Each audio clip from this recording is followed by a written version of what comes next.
Gloire au Seigneur. Amen. Que Dieu soit loué. Nous parlons du leadership chrétien et principalement de l'homme chrétien. Précieux Père Céleste, nous voici une fois de plus devant toi pour demander ton aide afin de communiquer, Seigneur, ta pensée aux frères et que, Seigneur, ces pensées restent gravées dans leur cœur. Seigneur, que cela ne soit pas seulement dans les cœurs, mais que cela soit mis en pratique. Seigneur, pour notre épanouissement à tous et pour l'avancement de ton royaume. Au nom de Jésus. Amen. Gloire soit rendue à Dieu. Nous parlons du leadership chrétien et là nous avons déjà abordé les pièges dans le leadership.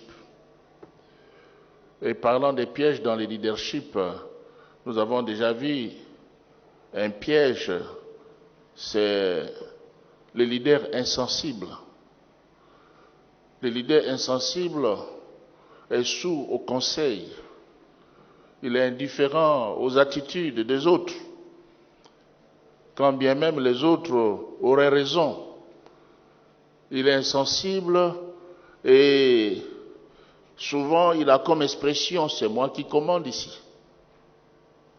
Voilà ce que les leaders insensibles disent toujours. C'est moi qui commande. Et cette expression, on l'entend même dans des foyers. C'est moi qui commande, c'est moi qui porte les pantalons. C'est moi l'homme. Et c'est dangereux. Si on est insensible aux conseils, on est insensible aux remarques, on est sourd à ce que les autres disent, si on n'examine pas le bien fondé de ce que les autres disent, eh bien, on ressemble à Roboam. Et il faut savoir qu'il y a toujours un Jéroboam quelque part. Nous pouvons fabriquer un opposant nous-mêmes. Et les opposants, on peut les avoir même dans notre propre famille.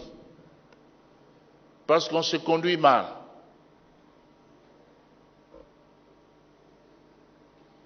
Et ça dérange les autres. Un père qui tape sur les enfants, pour rien. Un père qui tape sur la maman, sur son épouse. Ça révolte les enfants. Même s'ils n'ont pas de force à ce moment-là, ils ne disent rien, mais au fond, ça bouillonne dans les cœurs. Les humeurs changent. Mais aujourd'hui, nous allons voir un autre piège dans le leadership. Et c'est le leader faible et trop tolérant. Et l'exemple que je vais prendre va vous étonner. Parce qu'apparemment, cet homme dans la Bible, on voit qu'il a fait des exploits. On peut faire des exploits ailleurs. Et les gens voient que vous faites des exploits. Mais chez vous, à la maison, vous êtes un mauvais leader. À la maison, vous êtes trop faible et tolérant. Je vais vous inviter à lire avec moi dans 2 Samuel 13.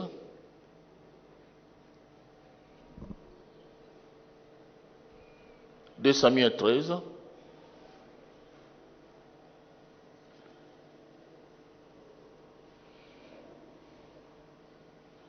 Si vous allez voir que nous allons essayer de parcourir presque tous les chapitres. Mais ici, c'est l'histoire de David. David dans son foyer. Nous connaissons David comme quelqu'un qui a fait des conquêtes. Quelqu'un qui était comme un leader charismatique. Quelqu'un qui a fait des exploits. Mais chez lui dans la maison, un mauvais leader. Un leader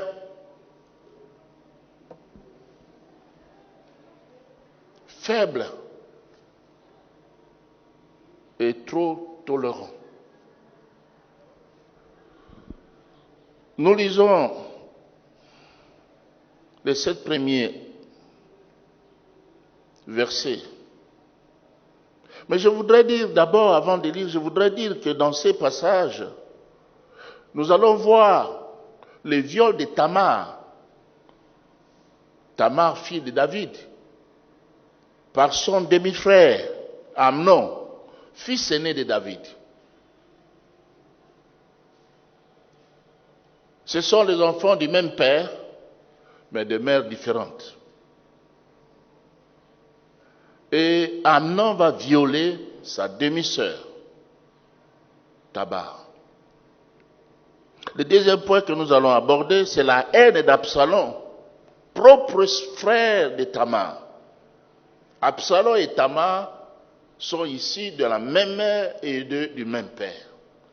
C'est donc le demi-frère d'Amnon. Il va nourrir la haine vis-à-vis de son demi-frère. Et le troisième point, c'est que Absalom va faire tuer Amnon et il va prendre fuite. Et le dernier point, c'est la réaction de David et leur père. La réaction du leader, David. Lisez avec moi dans 2 Samuel 13. Après cela, voici ce qui arriva. Absalom, fils de David, avait une sœur qui était belle et qui s'appelait Tamar. Et Amnon, fils de David, l'aima. Amnon était tourmenté jusqu'à se rendre malade à cause de Tamar, sa sœur, car elle était vierge. Et il paraissait difficile à Amnon de faire sur elle la moindre tentative. Amnon avait un ami nommé Jonadab, fils de Shibéa, frère de David. Et Jonadab était un homme très habile. Il lui dit, pourquoi deviens-tu ainsi chaque matin plus maigre, toi, fils de roi? Ne veux-tu pas me le dire? Amnon lui répondit, j'aime Tamar, sœur d'Absalom, mon frère. Écoutez bien, sœur d'Absalom, mon frère. C'est Absalom qui est son frère, mais Tamar, c'est la sœur d'Absalom. Jonadab lui dit, mets-toi au lit. On a dit que c'est un homme très habile, n'est-ce pas? Mets-toi au lit et fais le malade. Quand ton père viendra te voir, tu lui diras, permets à Tamar, ma sœur, de venir pour me donner à manger et qu'elle prépare un mets sous mes yeux, afin que je le voie et que je le prenne de sa main. Amnon se coucha et fut le malade. Le roi vint le voir et Amnon dit au roi, je te prie que Tamar, ma sœur, elle devient maintenant sa sœur. Tamar, ma sœur, vienne faire 2 gâteaux sous mes yeux et que je les mange de sa main. David envoya dire à Tamar dans l'intérieur des appartements, va dans la maison d'Amnon, ton frère, et prépare-lui un mets. Amen. Vous voyez le scénario de cette affaire.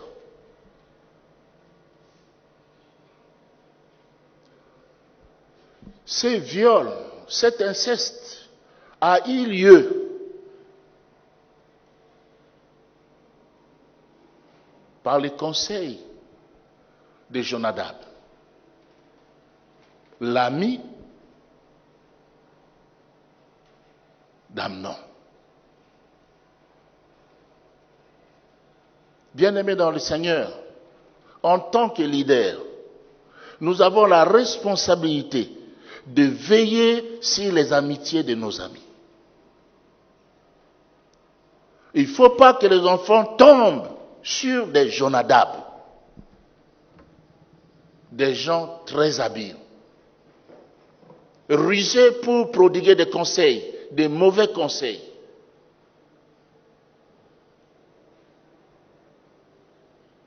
Et voyez-vous, Amnon va appliquer les conseils de Jonadab.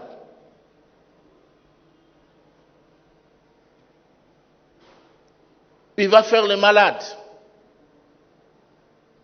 Leur père, le roi, viendra les visiter. Et il va utiliser les mêmes termes reçus du conseil de Jonadab. Et remarquez ici, David, lui qui était roi, le grand leader, lui qui a fait des conquêtes, dans ces cas-ci, il manque de discernement. Pas de discernement. Il dit non, envoie ma sœur afin de me préparer et que je mange quelque chose de sa propre main. Mais David, tu as des cuisiniers. David, tu as des femmes. David, tu as beaucoup d'ouvriers. Ton fils est malade.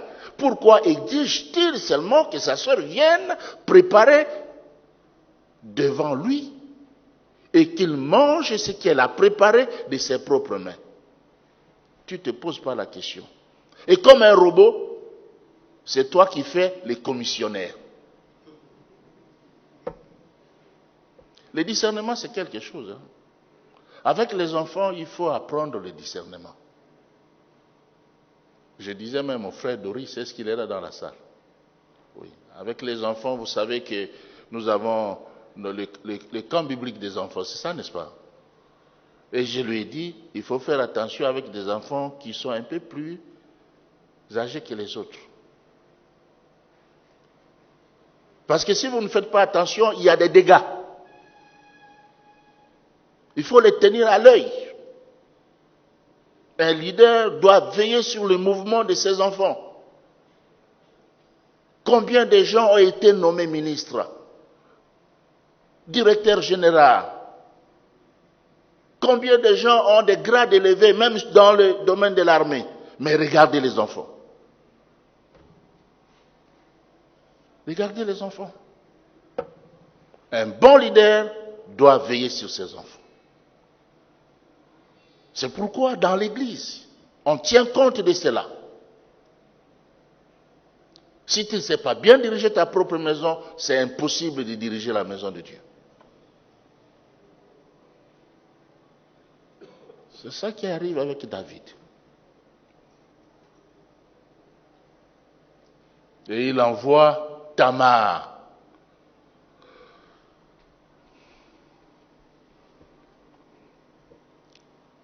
Chez son frère. C'est celui-là qui n'a pas de sommeil. Parce qu'il aime sa sœur. Abomination.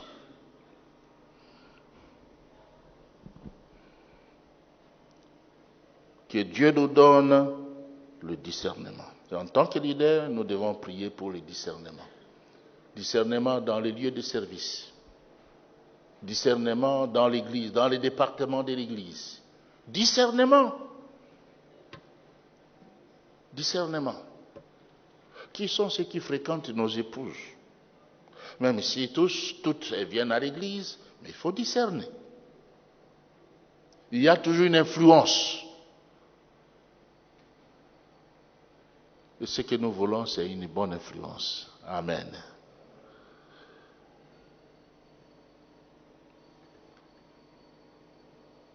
Nous continuons la lecture. Verset 7, nous allons à partir du verset 7.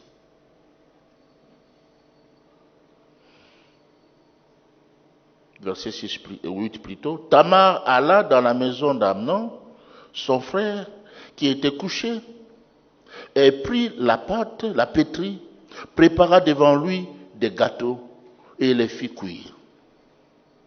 Prenant ensuite la poêle, elle le versa devant lui. Mais Amnon refusa de manger. Il dit, faites sortir tout le monde. Et tout le monde sortit de chez lui. Alors Amnon dit à Tamar, apporte les mains dans la chambre et que je le mange de ta main. Tamar prit les gâteaux qu'elle avait faits et les apporta à Amnon, son frère, dans la chambre, sans aucune idée. Aucune idée. Comme elle lui présentait à manger, il la saisit et lui dit, viens, couche avec moi, ma sœur. Elle lui répondit, non, mon frère, ne me déshonore pas, car on n'agit point ainsi en Israël. Ne commets pas cette infamie. Où irai-je, moi, avec ma honte? Et toi, tu serais comme l'un des infâmes en Israël. Maintenant, je te prie, parle au roi. Et il ne s'opposera pas à ce que je sois à toi. Mais il ne voulut pas l'écouter. Il lui fit violence, la déshonora et coucha avec elle. Puis Amnon eut pour elle une forte aversion, plus forte que n'avait été son amour. Vous voyez? Et il lui dit, lève-toi, va-t'en. Elle lui répondit, n'augmente pas en me chassant les mal que tu m'as déjà fait. Il ne voulut pas l'écouter et, appelant les garçons qui les servaient, il dit, qu'on éloigne de moi cette femme. Voilà. Et qu'on la mette dehors et ferme la porte après elle. Ça, c'est grave. Elle avait une tunique de plusieurs couleurs, car c'était le vêtement que portaient les filles du roi, aussi longtemps qu'elles étaient vierges. Le serviteur d'Amnon la mit dehors et ferma la porte après elle. Tamar répandit de la cendre sur sa tête et déchira sa tunique bigarrée. Elle mit la main sur sa tête et s'en alla en poussant des cris. Absalom, son frère, lui dit, Amnon, ton frère, a-t-il été avec toi? Maintenant, ma sœur, tais-toi, c'est ton frère.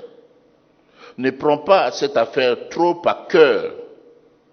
Et Tamar, désolé, demeura dans la maison d'Absalom, son frère.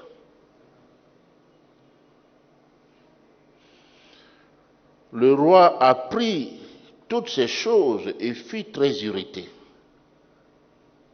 Absalom ne parla ni en bien ni en mal avec Amnon. Mais il est pris en haine parce qu'il avait déshonoré Tamar, sa sœur. Amen.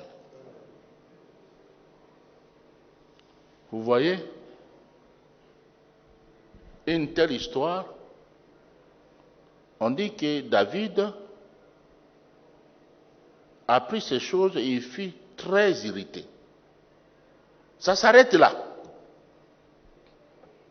Il est irrité, il est en colère, il est fâché. Mais rien n'est suivi de cela.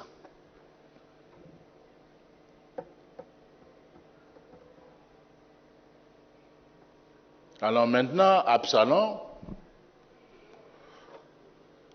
pour lui, c'est la haine. Il hait maintenant Amnon. Il ne lui parle ni en bien ni en mal. Il est silencieux, il est tranquille. Il rumine sa haine. Et il prépare quelque chose. Il a déshonoré ma sœur. Bon, ça va. Il essaie de calmer sa sœur. Sois en paix, c'est ton frère. Mais lui, c'est ce qu'il va faire. Si on est faible, on est trop tolérant, on est aussi un danger. Un leader doit savoir se lever, dire non lorsqu'il faut dire non, dire oui lorsqu'il faut dire oui, encourager ceux qui font un bon travail et corriger ceux qui font mal. On ne doit pas s'arrêter seulement à se fâcher. Et quand on se fâche, il faut que cela soit suivi d'une punition. Là, David est seulement irrité. Et il ne fait rien. Mais Absalom, lui, il prépare son coup. Il prépare son coup.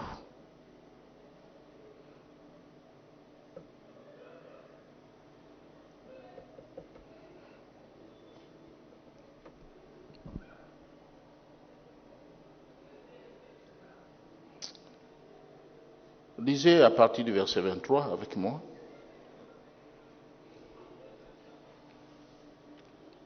« 23 à 29. 2 ans après, je pense qu'Amnon avait déjà oublié. Mais seulement quand il voyait que son frère ne lui parlait pas, ni en bien ni en mal, il y avait un pincement quelque part. 2 ans après, comme Absalom avait les tondeuses à Baal-Hachor, près d'Éphraïm, il invita tous les fils du roi. Absalom alla vers le roi et dit, « Voici ton serviteur à les tondeurs. Que le roi et ses serviteurs viennent chez ton serviteur. » Vous voyez un langage mielé. Quand un fils appelle son père, roi, serviteur, ton serviteur, je suis ton serviteur. Et le roi dit à Absalom, non mon fils, nous n'irons pas tous, de peur que nous te soyons à charge. Absalom le pressa, mais le roi ne voulut point aller, et il le bénit. Absalom dit, permets du moins à Amnon mon frère de venir avec nous. Le roi lui répondit, pourquoi irait-il chez toi? Sur les insistances d'Absalom, le roi laissa aller avec lui Amnon et tous ses fils. Absalom donna cet ordre à ses serviteurs. Faites attention quand le cœur d'Amnon sera égayé par le vin. Est-ce que vous m'entendez? Faites attention. Quand le cœur d'Amnon sera égayé par le vin, et que je vous dirai, frappez Amnon, alors tuez-les. Ne craignez point, n'est-ce pas moi qui vous l'ordonne? Soyez fermes et montrez du courage. Les serviteurs d'Absalom traitaient Amnon comme Absalom l'avait ordonné. Et tous les fils du roi se levèrent, montèrent chacun sur son mulet et s'enfuirent. Le coup était bien préparé. Et maintenant, nous voyons que Absalom arrive à réussir son coup. Mais moi, je vais plus loin dans mon imagination. Parce que il va d'abord, avec un langage mielleux, séduisant, demander à son père de venir. Je pense qu'Absalom voulait faire d'une pierre deux coups. Il voulait aussi en finir avec son père. Ça, c'est ma pensée. Et vous me comprendrez plus tard. Il va supplier son père d'être là. Et quand le père refuse, il permet à Amnon d'aller. Il donne l'ordre à ses serviteurs d'en finir avec Amnon.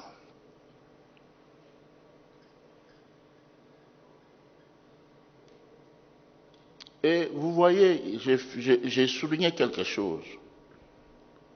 Il a dit, faites attention quand le cœur d'Amnon sera égayé par les vins. Vous voyez, les vins, c'est toujours pas une bonne chose. Oui. Il y a beaucoup de choses qui se passent lorsqu'on prend l'Archon. C'est un peu comme Bombay. Hein? La démarche change. Les parents ne sortent plus.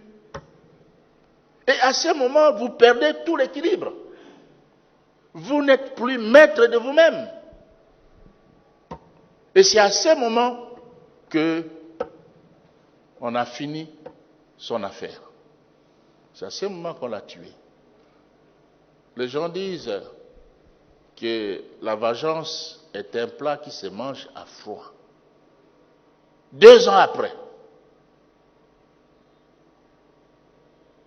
si vous avez fait du mal à quelqu'un, et vous êtes conscient que vous lui avez fait du mal, n'hésitez pas à demander pardon. Il faut régler la situation, régulariser la chose avec la personne pour être en paix.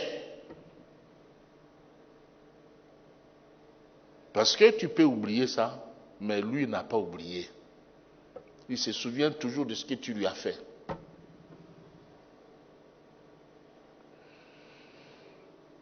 Et la dernière chose que je voudrais souligner ici, c'est la réaction toujours de David.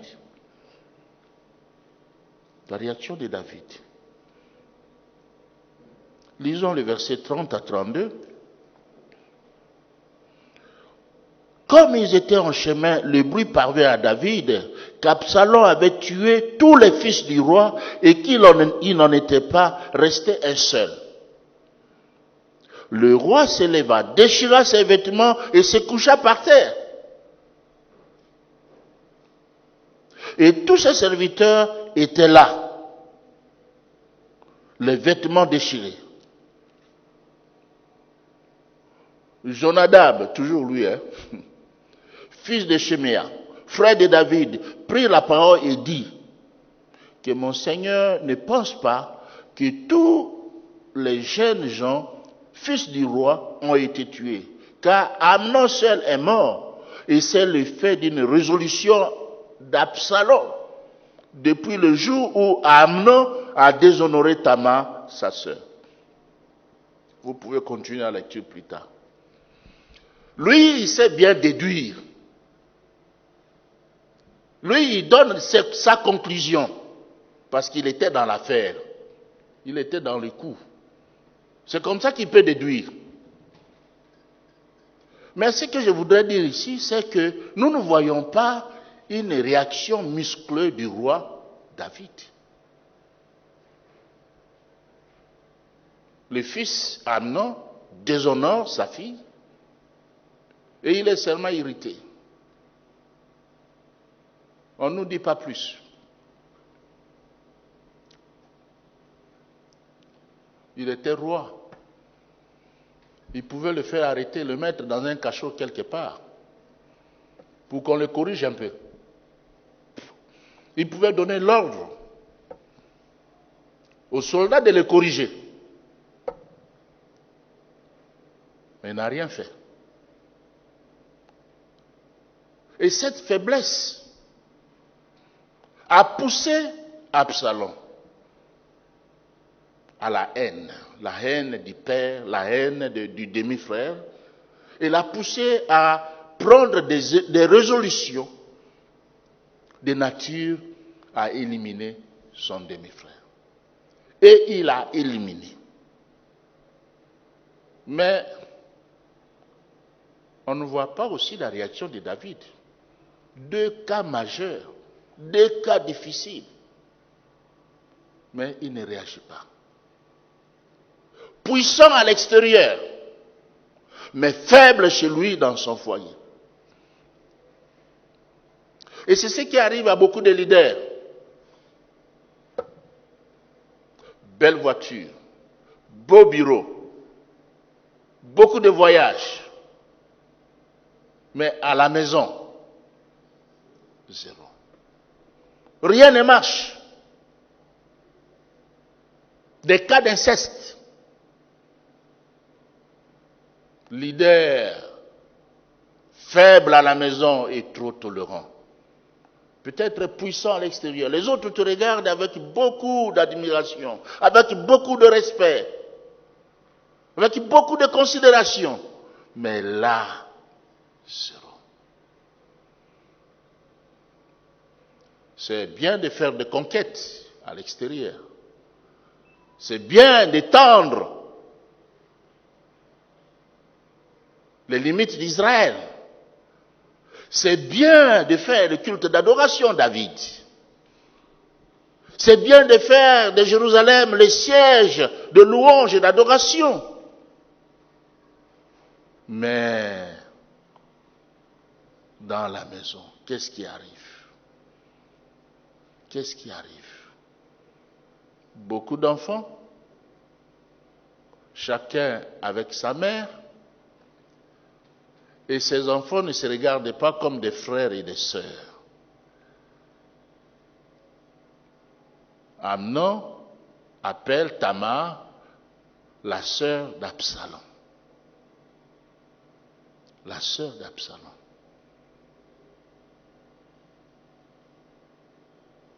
Les mauvaises tendances ne sont pas inhibées. C'est vrai que tu es là, tu adores le Seigneur, tu fais la mission de Dieu. Mais tes enfants, est-ce qu'ils connaissent ces dieux-là? Est-ce qu'ils connaissent ton Dieu? Bien-aimés dans le Seigneur,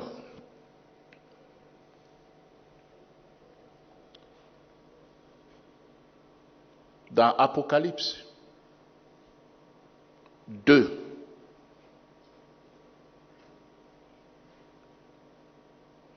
Apocalypse 2, versets 12 à 29.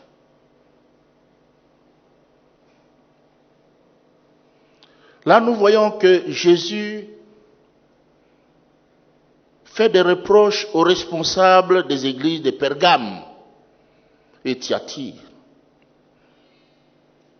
Qu'est-ce qu'il leur reproche? Il leur reproche leur incapacité à exercer l'autorité et la discipline. Il les blâme pour leur tolérance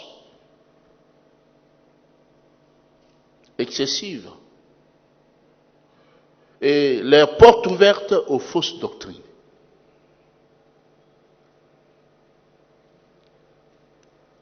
Ils étaient faibles et tolérants. Et Jésus leur fait des reproches. En tant que leader, nous devons exercer l'autorité, la discipline, dans notre surface d'autorité, dans notre surface, notre superficie, notre rayon d'action. Il faut que cela se sente. On ne va pas fermer les yeux sur des choses qu'on voit. Il faut faire quelque chose. Alléluia. C'est vrai qu'il faut éviter d'être un leader sensible, insensible plutôt. Il faut éviter cela. Il faut éviter d'être un leader très pointilleux. Peut-être on n'a pas bien vu ça en détail, on va voir ça la fois prochaine. Des leaders qui préfèrent tout faire. Non. Mais il faut aussi éviter d'être un leader faible et trop tolérant. Dans la maison, les parents, les pères doit savoir ce qui se passe. Il doit veiller sur beaucoup de choses. Vous savez que dans nos maisons, avec ma petite expérience de pasteur, j'ai parlé avec beaucoup de jeunes filles et beaucoup de jeunes garçons et j'ai découvert qu'il y avait beaucoup d'inceste dans nos familles. Dans les familles. On est habitué à prendre tel enfant, on prend tel autre enfant et on les met ensemble avec ses propres enfants. Il n'y a pas de mal à faire cela parce que beaucoup ont été élevés par les autres. Alors ils veulent aussi élever d'autres personnes. C'est tout à fait normal. Mais il faut faire attention. Il faut exercer l'autorité et la discipline. Il faut qu'on sente que vous êtes là. Parfois, dans certaines familles, vous entendez les uns dire c'est nous qui sommes les ayants droit. Et les autres disent non, c'est nous qui sommes les ayants droit. Et finalement, on se demande qui est ayant droit, qui ne l'est pas. Quelqu'un n'est pas encore mort, mais il y a des ayants droit déjà qui se présentent. Alors, lorsque un tel leader meurt, c'est déjà des problèmes dans le lieu de deuil. Avant que les gens ne se dispersent. Alors, il faut s'attendre au pire après. Parce qu'on est toujours faible. On est toujours faible. Qu'est-ce qui arrive lorsqu'il y a un problème entre votre épouse et votre sœur? Vous essayez de calmer.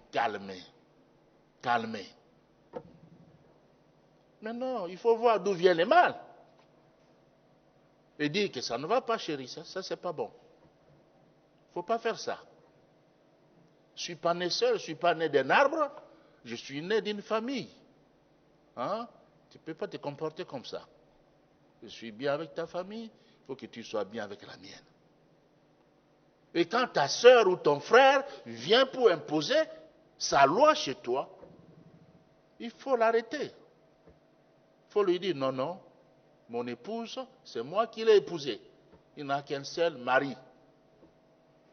Hein, je ne veux plus voir cela. Il faut arrêter avec ces ardeurs-là.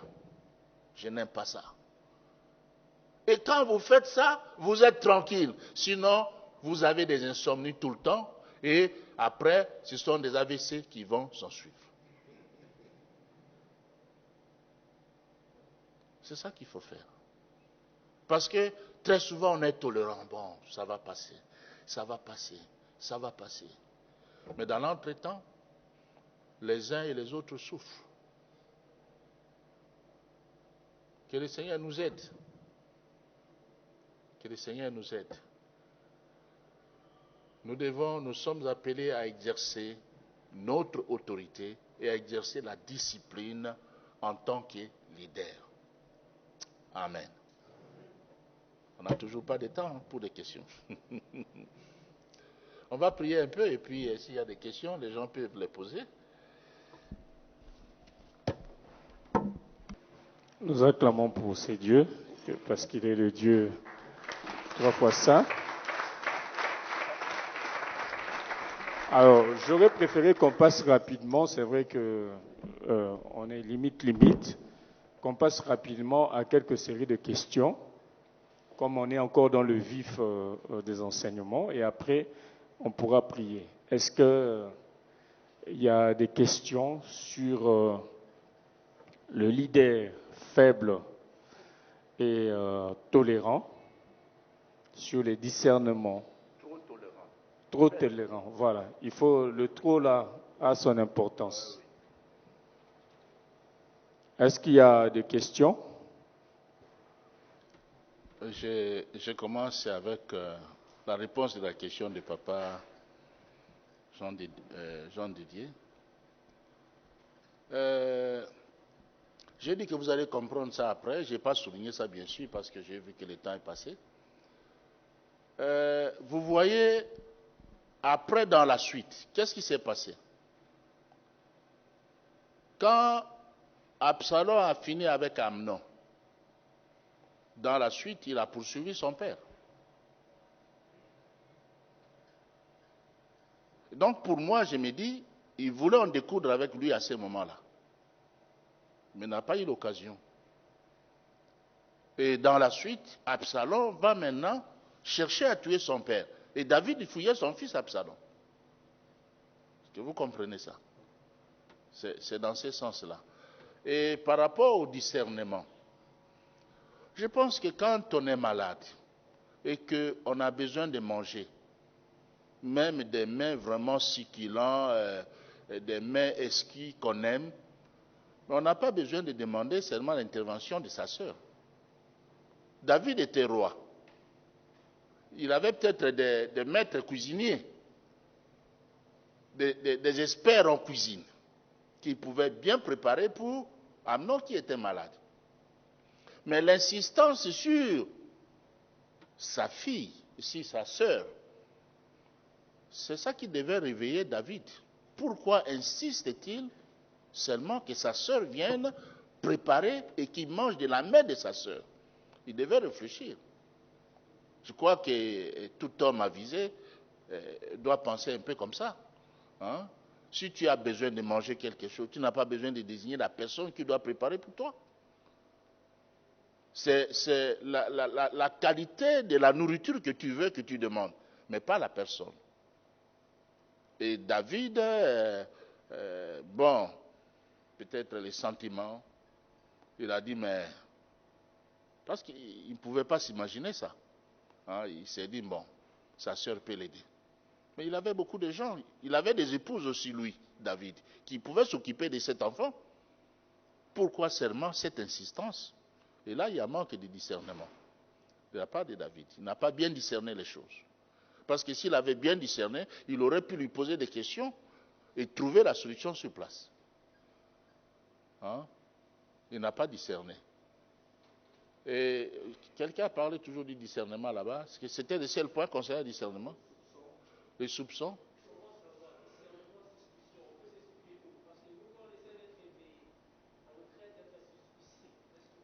Ça dépend.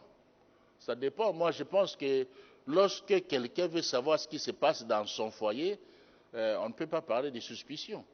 Hein? Parce que même l'amour n'exclut pas le contrôle, mon frère.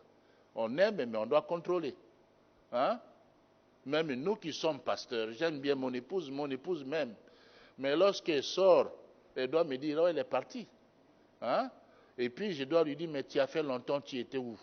Non, je suis passé ici, je suis passé là-bas. Comprenez? Donc, ça n'ôte pas la confiance. Hein? Mais c'est comme ça. Et puis, elle se sent aussi sous l'autorité de quelqu'un.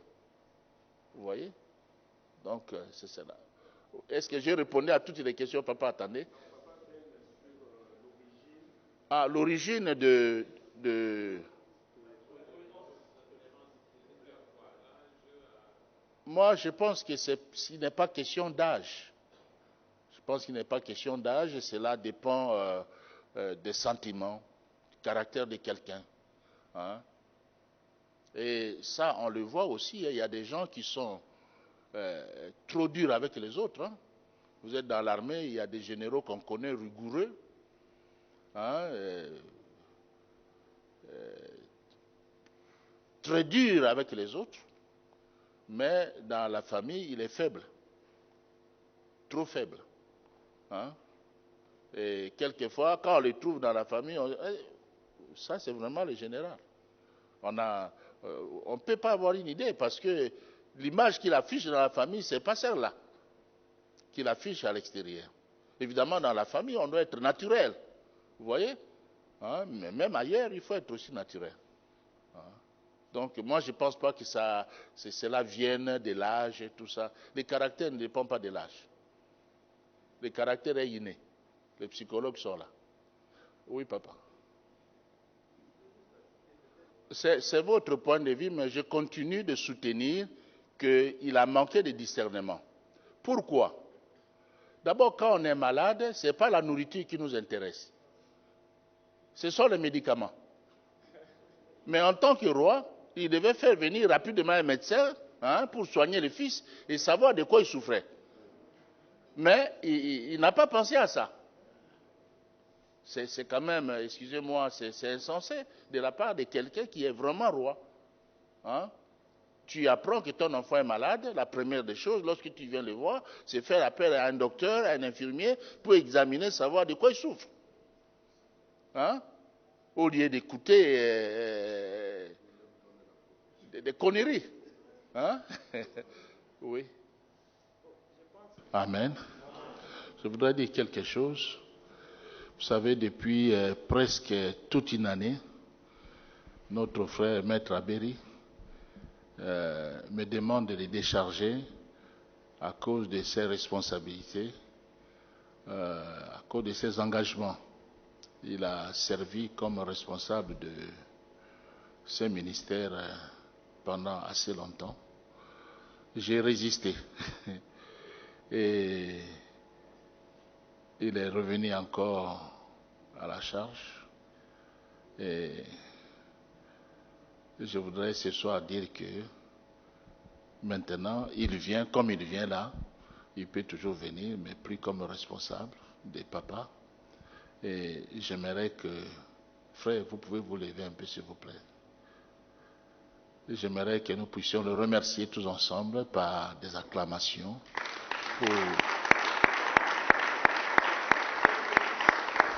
pour son leadership. Pour son leadership auprès des papas. Et il a été très bien avec les papas.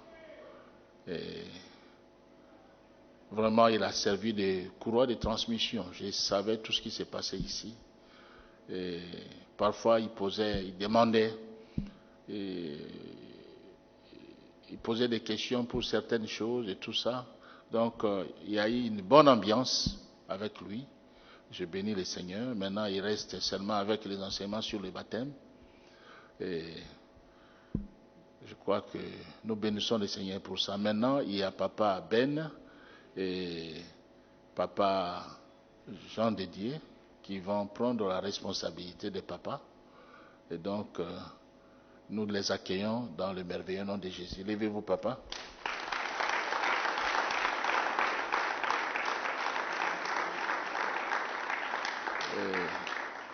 Que Dieu soit loué, et c'était sur proposition de Papa Abéry. Parce que nous voulons travailler, c'est la continuité.